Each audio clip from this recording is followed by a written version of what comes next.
I like the idea of why we are meeting here today. And basically, we got connected by Riel Miller in some sense. He mentioned your work. I reached out to you.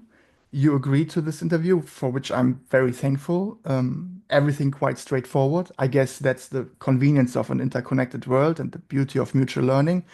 And it all happened because I saw a visualization of time, which I understand you, Geci, created or co-created, and it looked stunning and super thought-provoking. And so we are here today to talk about that, to explore the topic of temporal innovation and multiple times. And I'm very happy to welcome you, Geshi, to this conversation, to this interview. Thank you so much, Danielle. And yes, and thanks to Real, I guess, for putting on the work. True. It actually surprised me that between Johannesburg and South Africa, sorry, Johannesburg in South Africa and Frankfurt, Germany, there's apparently at the moment no time difference. I mean, time zones always confuse me personally, even though it's just a simple addition and subtraction game. But approximately what is it? 8,800, 8,900 kilometer distance. And we are in the same time zone, so it's a nice thing to experience as well. Um, how do you feel about time zones yourself? It's actually funny, and maybe given the conversation we're having today, it's quite ironic that you lead with time zones and distance, because sometimes I feel like I'm in different time zones with people who are right nearby, and maybe closer in time zone to people who are far away. And so yeah, I think time zones are funny. I also think the changing of time is funny. You do that, I think, in Europe and True. in certain parts of the world. We don't change in Africa, which always becomes very confusing actually, because sometimes we're on the same time zone and sometimes we are not. And maybe that's a metaphor for something. Yeah, yeah, absolutely. It's I loved back in the days when I was working and I had night shifts and they changed the time. That was the favorite. I mean, it depends which moment when they change it, but then you either work 1 hour less or 1 hour more. So it's funny. Um, Yeah, we are here today because of one visualization, and let me try to share it. So, just a second.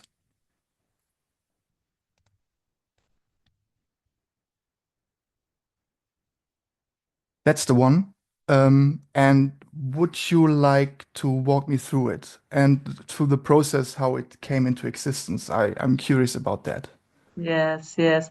No, thanks. And actually, this has become probably an image that I has in a way grown tentacles, very much like it looks like, beyond what I probably could have imagined when we came up with it. And if you don't mind, Daniel, I can start just with a story about how it came to being, and then we could get That would be into it. great. Yes, absolutely. Yeah, yeah.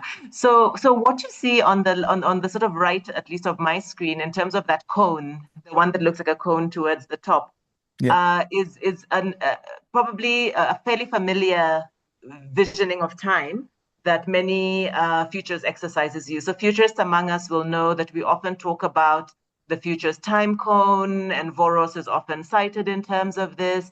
And it's this idea that from the present, we can have this cone that spans out into the future. There have been various actually visualizations over time. It just used to go to the idea that there are multiple scenarios and multiple futures present, possible. And then people began, as you can see, to talk about, well, there are probable futures, but there are also preposterous futures, and people have expanded that. More recently, I think there was work that actually expanded the cone even backwards to say that there were multiple pasts, a single present, and multiple futures. That's what the futures cone has often been used to do as a way to depict time. Some colleagues and I, a group of women actually, and I were writing a paper that was in fact about environmental futures and bringing ancient wisdoms, indigenous knowledges into how we think about futures. And so it was very much a paper about that and narratives and storytelling and African methods. And it was women from around the world, stretching from the Amazon to Africa to Europe. And we had finished the paper, as good writers do. And towards the end of the paper, I really took issue with figure one. And figure one was the time cone, because every good futures paper begins by talking about how do we conceive time. And I don't exaggerate when I say that it actually consumed about, I think, a couple of months, I think 3 months of our time. We were stuck just on how we introduced time for the paper. It turned out to be the most wonderful thing because, in fact, at least as far as I know, most of what is now referenced in the paper was how we ended up having to rethink that articulation of time. And the issue we were having, and the other women really resonated with as well, was that we don't agree with the time cone because the time cone suggests that the present is singular, the future fits within a cone, and even if we extend backwards, it also suggests the past sits within a cone. This linear representation of time is not something that resonates with many of us in our culture. So we began with that conversation. Around the time I had also traveled into Zimbabwe, and I was seeing these baobab trees that are really quite amazing and are very mangled. You know, some of them are so entangled in the way they present themselves that you almost can't tell what is branch versus what is root because they're completely, I don't know if you've seen any of these, Daniel. They're completely mangled up. I'll have to share some photos with you later, but they're really amazing to see. And so I kind of jokingly in one of our calls with the ladies said that, I've just seen these trees. And it really, for me, represents a better image, maybe, of how we might think about time in various ways, because it kind of, instead of linearizing time, kind of baobabizes time. So, baobabizing, of course, is not a word, just made this thing up. But then our colleague from Amazon said, oh, how funny. You say to baobabize, and we often talk about Amazonizing things, which is to make Amazonian things that may be conceived about differently. And they talk about Amazonizing, for example, time when people worry, for example, about being on time. And then they have their own concept of being on time and its relative importance relative to other things. And it was in that play that we began talking about the entangled time tree. And so, in a way, that's what produced this. And I'm happy for us to go into it, but that's the history of it. And it's a history that, for me, I really appreciate because it was so generative. Yeah, yeah. The cone of time in some sense always is it's this default visual. But when you mentioned tree, I was actually also thinking um, the time. Oh, I don't even know what it is in English. When you cut a tree and you can see how old the tree is based on exactly. Carbon dating, Yeah, yes. yeah, yeah. And I mean that would also be a fascinating representation of time. But I mean, yeah, the default visual cone of time, very orderly, clean, predictable, but maybe it turned into a polite fiction already, right? That we are using. And if that's the spreadsheet of temporal imagination, or let's say it's a PowerPoint of the future, I'm curious what would be the jazz improvisation or the street art or the ancestral drum beat equivalent for imagining temporal multiplicity. Absolutely. Absolutely. I love that you invoke music and drum beat because there is just yesterday actually we were in a call with some people also very international and we were talking about music and rhythm and how that jolts. It jolts not just our feeling of where we are and how time matters, but also in a way an invitation sometimes of unknowing that can be very embodied, where your body sometimes is doing things that don't necessarily come from the mind, and how wonderful that can be. Anyway, that's another story. But yeah, that's what we were doing. In a way, we were queering this idea, and we were queering it both specifically because there are actual traditions and cultures that see time differently, and it's important to honor that. I've Yeah. seen some presentations given that talk about, Japanese conceptions of time or ancient Indian sort of Vedic conceptions of time. And we can go into many indigenous cultures, I think, have alternatives to the idea of the linear. In Africa, you can see the orange thread down the middle there, Sankophic time is very much time that is not quite circular like sort of Indian time, but is this looking back to look forward, a kind of idea that is both temporal but also conceptual. And there are many, many, many alternatives here. So I think that's one of the things we were doing was queering that idea of past, present, future. The second thing I think we were doing was also in recognizing that we don't occupy necessarily the same present, and you opened up with time zones, but also our renderings of the past, even if we were to see it linearly, are completely distorted for various reasons. And there you can get into some of the colonial legacies of who tells stories of what happened. So even history is not singular or simple or agreed upon. And so you begin to see in the texts at the bottom, then we played with that quite a bit Just talking about, are there hidden pasts? Are there stolen pasts? Are there pasts that haven't happened yet? And all of that you begin to see into how we layer the roots of this baobab here.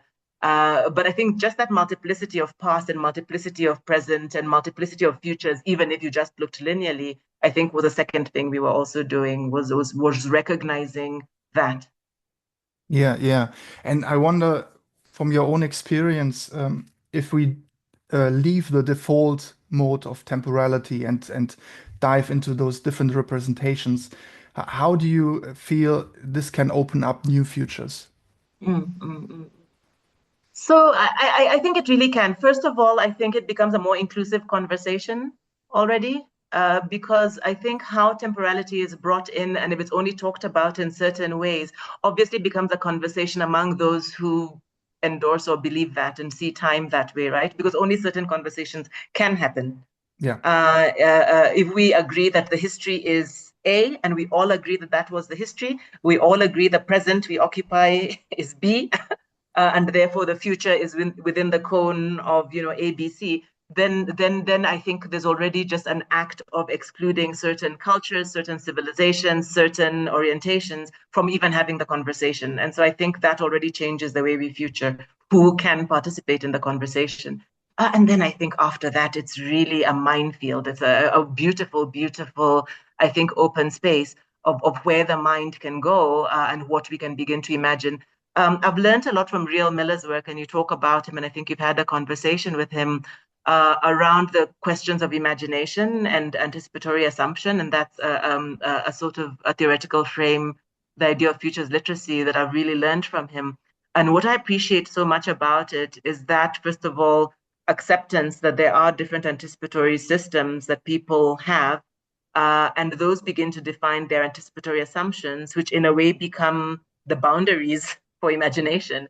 And so the possibility of removing those boundaries, I think, because we begin to appreciate different conceptions of time, I think is so important. One of the slides I sometimes share, because I work very much in the space of governance, public governance, which is a fairly mundane thing at the end of the day, is to ask the question, what does appreciating different conceptions of time possibly mean for urban planning or for public governance in an administration? And I try to talk about how I think there could be very direct implications for how we literally see administrative time, how we begin to see imagination space for potential ways of understanding issues, never even mind solutions and innovations. I just think it opens up space, and I'm always for opening up space. I think it also opens up, if you want, the boundaries of what we see as certainty and the desire for knowing.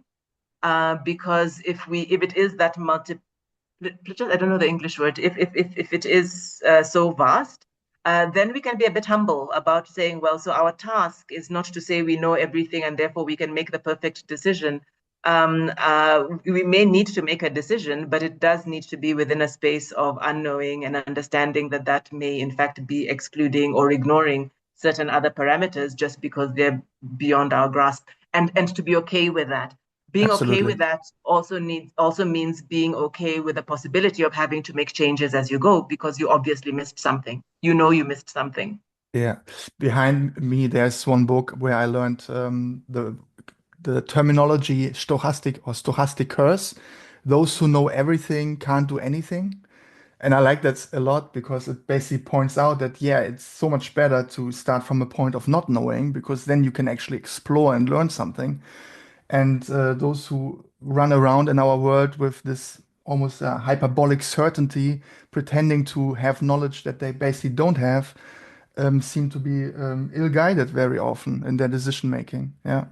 Ill-guided and sometimes ill-committed to a path, because then you Yeah. can't admit you're wrong. So even when you realize that it's not good enough, you don't have, and we've seen that. So I think even now when people call for more experimentation, I think it's a call for experimentation, but more importantly, I think it's a call for the not knowing and admitting to that, because that means we can course correct because we know we didn't know. Yeah, I have to admit, I don't know much about indigenous time or perceptions of time, but what I personally like to use is, for instance, superpositions. So we always talk in future studies, right? Always talk about alternative scenarios. But what if we, instead of alternatives, talked about superpositions, futures existing paradoxically simultaneously, like quantum states, until activated by action? And the same goes for the visualization of futures as strange attractor, right? It also opens up like a little bit more, let's say, a mind fuck. Um, it's mind-boggling to see that it's not a straight line like in a comic, but it's like completely chaotic and crazy. But that's also something we can appreciate because we can play with. Yeah, I like that. I've not heard this terminology of superpositions, but I think it sounds really cool because I think one of the problems, and actually Sophia Bazil and I have written an article recently. It's called The Wilds Beyond the Two by Two. Hmm. And it's a play on Bayo Komolafi's The Wilds Beyond These Fences, actually, was his, I think, seminal book. Um, and why we call it The Wilds Beyond the Two by Two is it's a bit of a critique in a new scenario planning book. It's a critique about scenario planning. Um, and part of the critique is vested in this issue about alternative futures, because often the way that plays out in a foresight exercise is it almost becomes like an inky pinky ponky kind of thing where people are almost choosing which scenarios they like, right? So you have a main business as usual scenario, and then you have these alternative scenarios. And ultimately, what you're trying to decide is which scenarios to prepare for, right? Or which scenarios you want. So often the desirable scenario idea. And I think there is something quite curious about doing that. So what we tried to do in that paper is to argue that there are different ways, just on a philosophical level, of making sense of the future that isn't just about charting on a 2 by 2 matrix a set of alternative scenarios. The idea of superpositions in the sense of kind of quantum thinking, I think for me is a lot more attractive. So thank you for that. Yeah, no worries. You're welcome. Yeah, but what experience do you have with these indigenous understandings of or perceptions of time? Because it's very outside of my ability to learn about it. Because around us here, there's no connection to indigenous society. So Yeah, yeah. So I obviously can't speak to all of them because I don't. I mean, I know we've had conversations with people from indigenous cultures in as far as Canada. In this paper, we were dealing with people in the Amazon. I come from Africa, but even here we have multiple cultures, which I can probably speak to now. I believe in Europe, I've heard from some of the people there that I guess there are also indigenous, or at least there were indigenous cultures that the, also the, had they're called Bavarians in Germany. yes, yes, yes. You've got your Bavarians, so you've got that. One of my colleagues from Lithuania, she talks about indigeneity there. Obviously, you've got your Celtic and other kind of traditions. Gaelic, I'm sure they've got ways of thinking. In Asia, obviously, many different ones. Look, in Africa, I think I've mentioned Sankofic time. And that's something that numerous African, so the idea of Sankofa is very West African, but a number of us have similar ideas and it's often depicted by that bird that faces backwards. And it's Yeah. basically there, the theory is that you cannot ever understand or engage with your future if you don't engage with your past. And it's always continuous. You're looking forward is always also looking back. And therefore, there is no possibility of only looking forward. And so I think that's a fairly powerful indigenous idea that comes from, I mean, so you'll find that symbol among the, Ghana, Nigeria, so many West African places would have. And I think you'll also see that among the hieroglyphs if you go up north into Egypt and that sort of thing. So the Sankofic image is quite recurrent, I think, in a number of African cultures. Another one that Alioune Sall is one of our fairly eminent African futurists. And there's a quote he once gave from the Fang people. The Fang people are from Guinea Equatorial. And they have this really beautiful quote I love where they say, and I hope I get this right, um, it says, the past is for the ancestors, the present is for the human. Mhm. No, the present is for God, and the future is for the human. And what that has to do is it's a combination of time and agency, because what it basically tries to say is what has happened is really only the purview of ancestral people who were there when it happened, right? And so we cannot recreate or even tell a past because we were not there. We can't own it. So we cannot own a past. It says the present is for God, and that has to do with the fact that where we are now is the result of things that many factors contributed to. But this is, in a way, very much the kind of inshallah kind of thinking. So whatever happens now will happen. You can't really control it, and I think that's what it means to say that the present is for God. And then when it talks about the future being human, and the future, of course, can be 1 second from now, is the idea that your only space of agency is what hasn't happened yet. Hmm. So it's less about the linearity of time and more about agency and who actually controls what can happen. I find that quite powerful only because the idea that the present is not the space of agency is really quite powerful if you think about it. We often think that we control now, but what this is telling us is that no, now is controlled by things that have already happened. And therefore, what happens now to some extent is not really in your hands. What is in your hands is what hasn't happened yet. So I think that's also interesting. And, I can go into, I am a Kikuyu born in Kenya, and we have certain ways of understanding. So, for example, it even links to rituals of birth and death, because how we think about where people come from or what happens when we expire from the planet, and simple questions of even how you handle a body, like what is this matter? And what happens to spirit after. All our cultures have such beautiful and wonderful tellings of that are so instructive, that I think offer us so much potential for learning.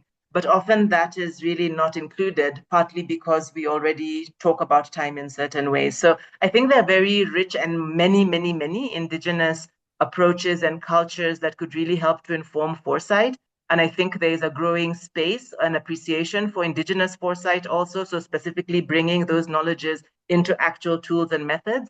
I don't do very much of that myself, so I haven't really invested my time in actually developing methods. I think mine has been more the journey of inviting us to appreciate that there are those things, that there are different starting points, even for the conversations that we have.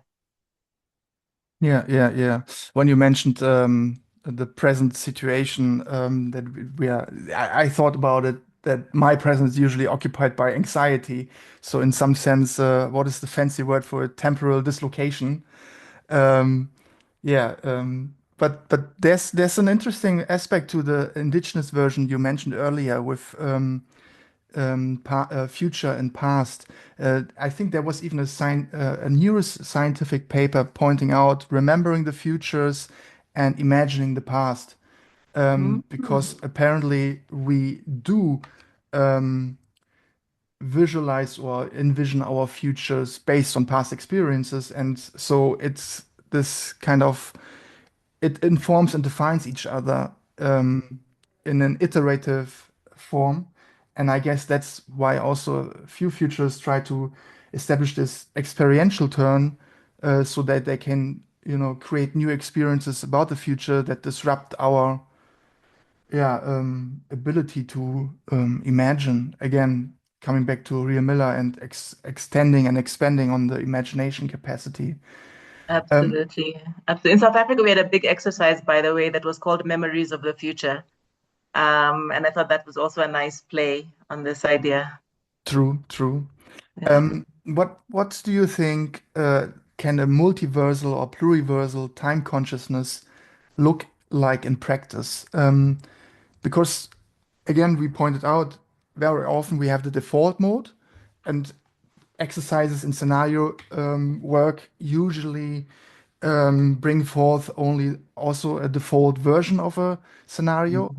But what could this kind of pluriverse or multiversal time consciousness look like in practice? What do you think? Um, so I don't know is the easy answer, but I've been very attracted to the work of Arturo Escobar on pluriversality. I think you might be familiar with some of his work. And Arturo is important to me. Arturo Escobar's work is important to me because at a time, as a sort of a teenager, basically in college, trying to study development, I remember being very frustrated because we were being presented with an idea of development, which was very much very Rostovian, very linear, very this is the path of what development looks like. This is how other people have done it, and this is how you will have to do it. And therefore, you have to follow these stages of development. And even as a 17, 18-year-old, this didn't make any sense to me. I was studying in the US, I was coming from Africa, and I had a lot of questions and a lot of concerns, but they were not being invited into the conversation. And discovering the work of scholars back then, this was in the early 90s, of people like Arturo Escobar, who was already talking about pluriversality, really was, and post-development and anti-development, was just like really mind-blowing for me. Now, what did it do? What was the potentiality it raised for me? One, I think I mentioned earlier, inclusion. It suddenly meant, oh, I can be part of the conversation. I don't just have to follow what they are telling me and take that as fact. I can actually question, and I can actually be in here. But the second thing it did is it began to reveal to me that there was no prescript. Yes, that might be the way Europe developed, and that might be the way the Wild West developed, but that wasn't necessarily the way Africa would develop. So even a concept like underdevelopment, so telling me that I am deficient because I don't have what you have, pluriversality already allowed for us to have difference, right? And so diversity and diversity of experience, but also diversity of path and destination and logics and ways of being became a possibility. So for me, first of all, just on an ontological level, the possibility that we have different times, different realities, different ambitions becomes okay. I think that's not something that is part of a linear conception of development and the world. So pluriversality already opens all of that up. And one of the things, of course, Escobar later on published were these design principles for pluriversality and what it looks like to enable pluriversality. So for me, that spells freedom. Bayo Komolafe talks about this. Often freedom then is not just freedom for the Black body that doesn't have to subscribe to that. It's freedom for everybody, including the body that is captured in that linear logic and told that that's what development looks like.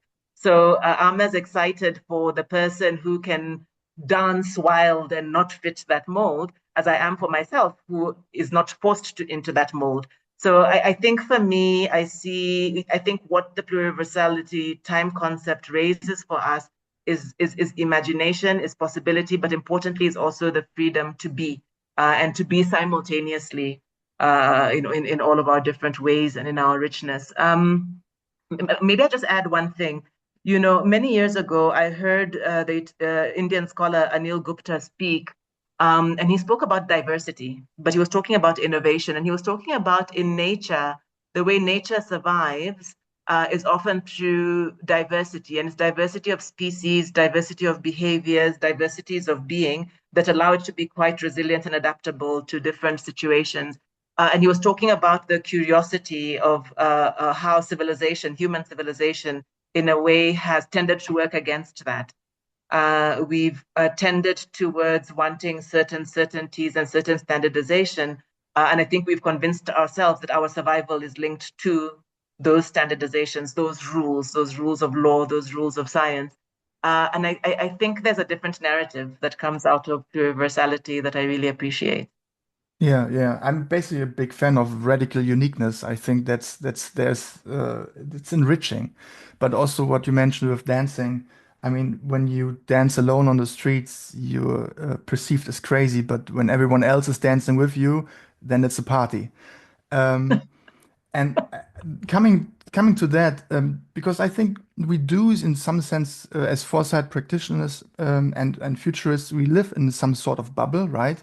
We like to talk about those kind of temporalities and play with it, which is Mm, obviously creating, yeah, it's a bubble. But on the other hand, I also think when you look at the blockbuster movies from Marvel, they play with the multiverse. They have challenged our form of perception regarding time, and mhm, very successfully doing so. And so it can be a mainstream thing, but it hasn't been a mainstream thing for us in some sense. So what can we learn from that? Because it's not, I don't aspire to be the voice for everyone or the people or something like that. But I feel sometimes the translation from our internal conversations to society as such, there there are a few blockages and obstacles, and I don't know why, because it should actually be very easy and convenient for everyone to play with those kind of thought processes, as far as I'm concerned. What do you think? Yeah, yeah. And so why isn't it? Maybe is the question, right? Which I don't have the answer to. And I don't know, depending on, I travel in many circles, and maybe depending on who you ask, you'll get different versions of the answer. There's the conspiracy theory answer as to what's happening in terms of power and control, and I think that could be part of the answer. I think maybe there's something in our education systems that embeds certain hegemonic sort of ideas, perhaps as well, and those become popularized through media and all sorts of very globalized channels. Maybe there's something in ourselves as human as well that leans in certain ways. I don't know the answer. I don't know why, but the why is what makes what I want to ask. Yeah. Yeah, I think we should all ask the why, because I also don't have the answer to that. It's puzzling Yeah. and it's Yeah. frustrating in very in many situations. Um, Yeah. and politically speaking, we do live in these crazy times where a lot of things go in directions that are not desirable at all, Mm. to say the least. I'm even diplomatic with that. I don't want to do like a rant now or get super emotional and aggressive about it, but I could, Yeah. and that's unfortunate because yeah, I don't know. What's Yes. No. you have do you have a recipe or like a antidote against the the emotional burden that people can feel when the future doesn't seem too bright? So actually, it's funny that you raised that. So Kofi Kwaku, one of my colleague futurists here, I feel like I'm doing a lot of shout outs, by the way. These are people who I really respect and whose work I follow and I try to collaborate with. But Kofi Kwaku is a Ivorian South African futurist. And he talks about what he thinks is going to be a growing space of attention.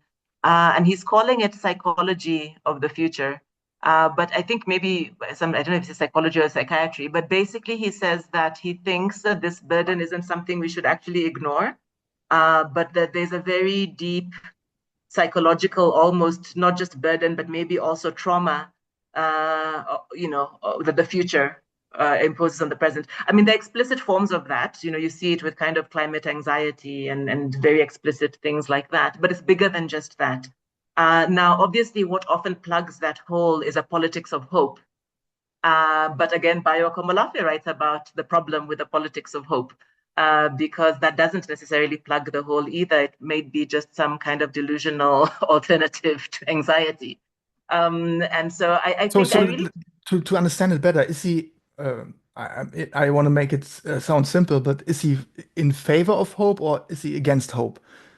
Bayo Komolafe is very much against the narrative of hope as Yeah, what we should. I would even agree to that because I think um, the hopelessness, or not the state of hopelessness, but hope is also a temptation to be passive about something.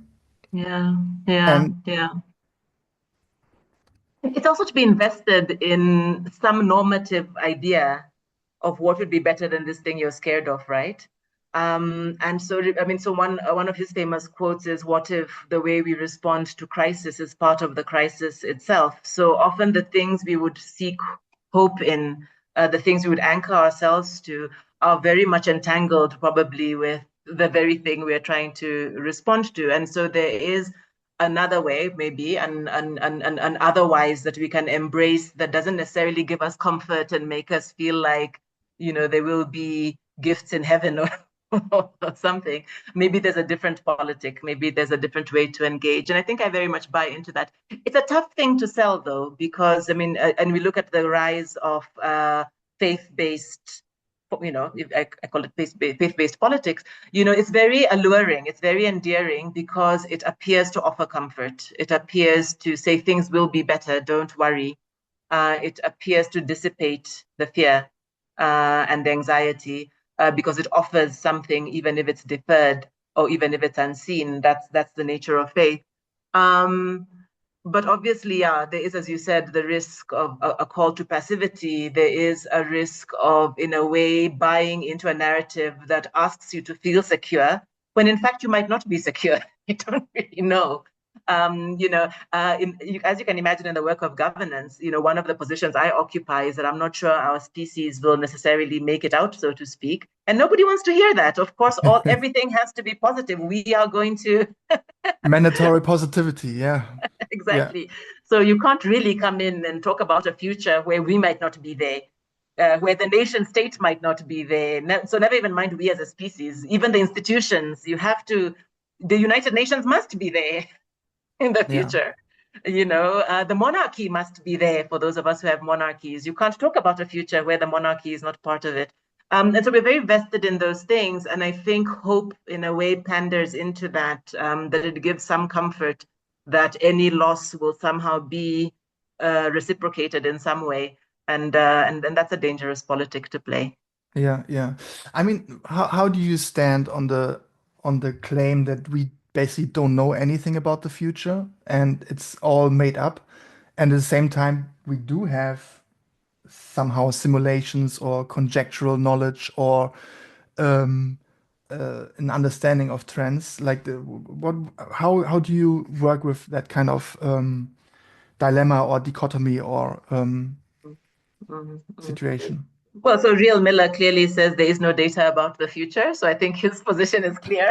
I think we have guesswork about the future and some better guesswork and some worse guesswork. But I don't think the guesswork of the person building complicated statistical models is any better than the projection of the artist who imagines something and draws it based on whatever. I don't think we have any greater certainty that one is more likely than the other. And so I think it's guesswork. So I do think we can, and I think in spaces of governance we should do some of that forward-looking work because you are making decisions where, so for example, if trend lines are telling us that the climate is heating at a certain rate and in fact places will become unlivable and we have enough trend data that shows us, and we have the patterns as well in real life that shows us what's playing out. Obviously, I would not be the one to tell people in positions of leadership that they should ignore this. In fact, I would not tell society to ignore this. There are clearly things that I think where we have to be careful is where we make the claims. I think the language we use sometimes is problematic because we talk with great certainty about things we have no certainty of. The second thing is, I think when we also try to make it look like certain knowledges then are more important than others in terms of that. So I've had my arguments sometimes with some of my friends doing climate work, where they want that to be the main thing and the only thing we talk about because that is the existential crisis. And I tell them for whom? Because there are people who have many other existential crises. We've got people who are literally dying on the street either because of war or because of literal hunger or because of various forms, the various poverties humans can suffer, including mental illness. And for them, I don't think climate was the most existential issue then, because other things were as or more imminently important. I mean, the world could be blown up long before we ever melt. Um, what was the existential crisis? What was the more urgent crisis? What was the more important trend to look at? And I think that's where we have to be a lot more humble, I think. And so I don't have a problem with the idea that people systematically try to study the future and try to make better decisions in the present. I think that is the work of governance that I've chosen to embed myself in. That is the purpose of research, I guess, is to understand something better about ourselves and maybe hopefully behave better and coexist better on the planet. But I think sometimes we really overstate what we know about the future. And the reality is we just have our guesswork and hopefully we can do better guesswork. True, yeah. I always find it liberating to talk to astrophysicists or space engineers because they always point out tomorrow it could all be over. And then, okay, Yeah, why not? Exactly, exactly. But maybe with our superpositions, it's possible to consider those things without feeling depressed about it, because that's the problem, isn't it? Is that I Yeah. think I think that It that's gets where. under your skin. It gets into your nervous system, and that's, I think, the problem. And we shouldn't let it, dominate and control our nervous system. And then you have the heated debates or the emotionality that is out of proportion, or even for an individual, then the anxiety that is overwhelming. I think that's something to work on. Yeah, for or, sure. or driven to do crazy things. I mean, Yeah. what's been interesting, it sounds like you watch a lot of movies as well. One of the recurrent storylines I'm seeing in some of these futuristic movies is the good person who actually in some ways is trying, and usually lately it's climate related or environment related. So in a way is trying to do a good thing, which is to make people understand that we have to shift energy systems, so we have to do something, but of course has essentially become a terrorist, right? So this person terrorizing The everybody with their eco-terrorist, yeah. politics. Exactly. And I think that's really interesting because isn't that interesting that you think you're saving the world, but in a way you're destroying it? Yeah, but I think you can make that claim or that observation about a lot of movies where you would see, okay, in the movie that's the hero, but in real life definitely locked up. Um, yeah, Yeah. Yeah. no, that's cool. You mentioned also you work with govern. Yeah, you know what I I like to say governance, but often it is governments. But I like to say Yeah. governance is not equal to governments. Okay, okay. But there's this interesting term, anticipatory governance. Yes. And it sounds nice. I'm always wondering how does that actually function in real life situations? What is your understanding of that? So it's a term that I use quite a bit, and it's a term I probably only became accustomed or familiar with sometime in the mid early 2000s. I met Leon Firth back then. He's from the Project on Forward Engagement at I think it's George Washington University. And he is one of the doyens, sort of talking about anticipatory governance. I think in modern times, like now, when it's becoming more popular, it's just a different coat for foresight. So it's just, I think, another marketing thing in sometimes in the way it's presented. But I think there is a deeper substantive meaning of it that I sort of try to align myself to, which is this idea that there is a very traditional way in which we've thought about systems of governance and decision making. And for me, I mean in the policy space, that has been very kind of both, predictive, very kind of reductive. You synthesize knowledge and then you make a decision and then you measure your decision and it feeds into the policy cycle and all of that. And what anticipatory governance, at least in the Leon Firth sense, did was to say that, well, look, there are three main components. Obviously, bringing anticipation into it is a big part of it that says we need to consider time. And of course, as you know, I have a more complex conception of time, but the time comes into it and we've got to own that. And I love that, especially being in a place like South Africa, where we have very complex relationships, I think, with various aspects of time, not just in terms of the knowledges, but also about our proximity to a history that many other countries don't have. And so there's always this, you're never quite just in the now. The like 30 years ago is always very present with you. Because it's here and you can see it. So there's this really weird conflation, if you want, of time, which I think other countries have disentangled with a little bit more. For us, it's still very compressed. So it brings time in. So foresight is one of his three components, but the other two components are the systems and the feedback loops. So it talks about how do you actually understand the systems of governance and how they do or do not embed with what the implications of that foresight is. And so there's a big institutional piece. I wrote a piece recently on what I call the three I's. And one of the big I's is institutions. And I feel as though we have major, major issues around hierarchy and institutions that mean our systems don't work in particular ways. And then the feedback loops has to do with, in a way, a cycling through and adaptivity, if you want. So that capacity to be adaptive comes from having deliberate feedback loops in the system of governance. So for him, anticipatory governance is having all of these three. And so it is a framework that I'm very much aligning myself to and even trying to bring into our teaching here at the university. But there is a way of talking about it sometimes that just feels like the same old stuff. I see what you mean. And indeed, it's also like different time zones for organizations than for, let's say, um,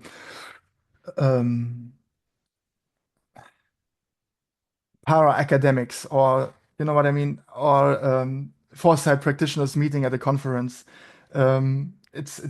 It's really weird when you look at organizations and see how they are still structured and organized and working, and it's often very frustrating. Believe me, Germany is, I think, at the peak of its bureaucratic Inertia. Yeah, inertia.